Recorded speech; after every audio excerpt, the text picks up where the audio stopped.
So, the first part of this gospel, they're asking Jesus, how many people are going to make it into heaven? The question I have is, are they asking because, a lot of people were following around Jesus. There were big crowds, and they're wondering, is there room for all of us? Am I going to make it? Or, it's only a few, so what do I have to do to beat out the rest? Don't know. I can't tell you how many times I hear people talking about wanting to get to heaven, and I need to get to heaven, and all of that. And you ever wonder about that?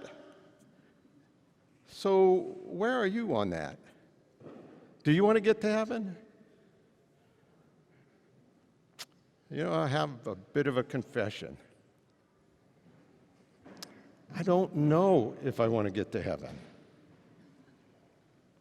unless we all get to heaven. Then I want to get to heaven. Let me explain. Jesus says, Jesus never answers. He just says, go through the narrow gate. And, in a different gospel, it says, it's easier for a camel to pass through the eye of a needle. And so I've always taken that to mean, look, the only way to get there is we got to go stripped down naked with absolutely no attachments to anything.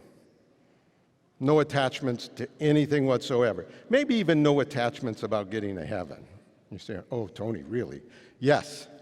Let me explain, right? Let's start. What is the image comes to mind of when someone has absolutely no attachments? And guess what? Every one of us in here has been through that experience. When we are born, we come into the world with no attachments. In fact, newborns don't see themselves as different from anything else. There is no I in the newborn. Doesn't see that the newborn is different than the mother.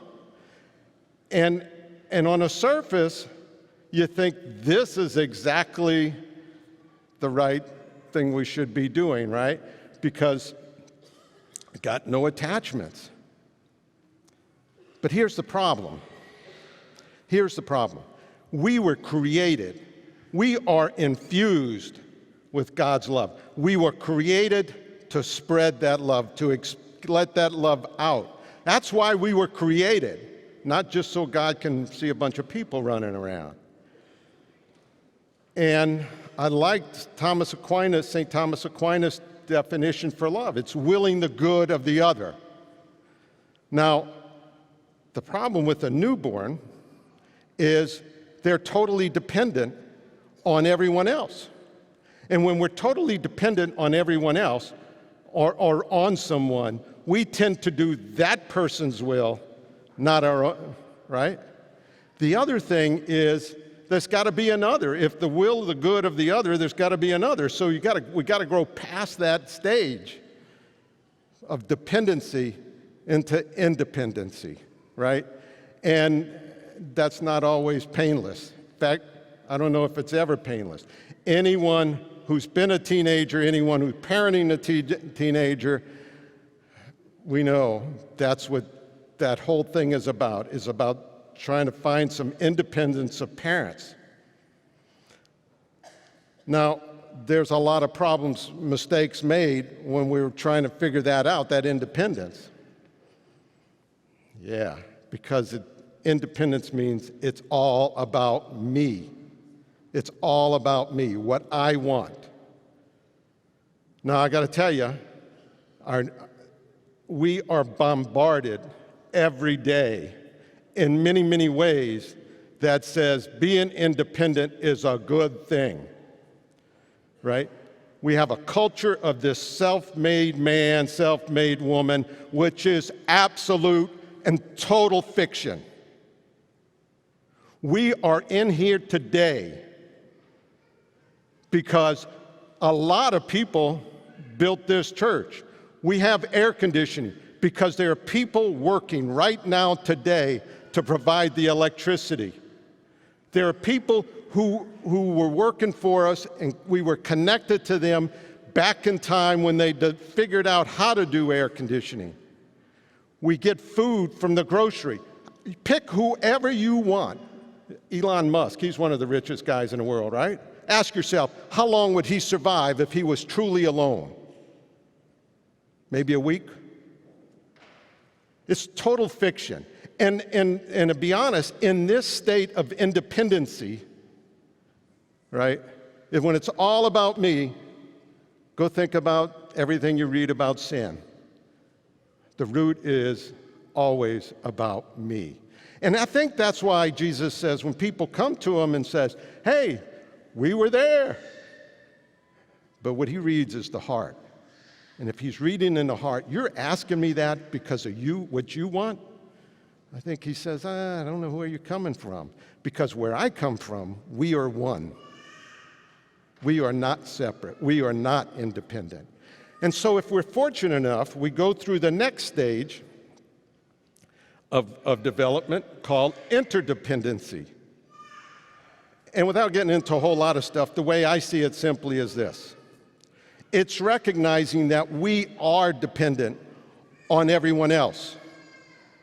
And we are also independent of everyone else,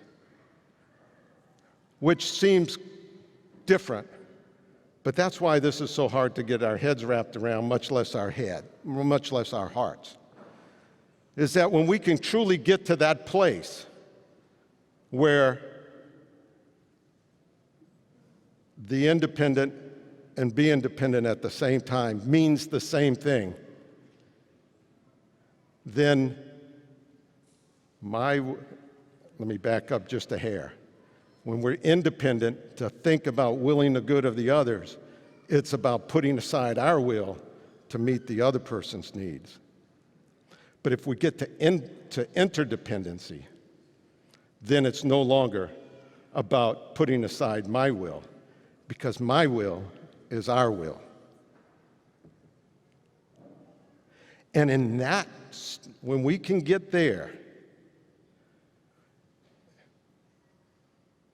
then we can love much closer. We can allow God's love to flow so much more strongly, so much more powerfully. And you think about it. Love changed the world. Love created the world, right? And so if we could tap into that, if we can get past our heads and into our hearts that, yeah, we're independent and dependent, God's love will flow and it changes everything. It can even change a narrow gate to something much bigger. And we could all go through together. Amen?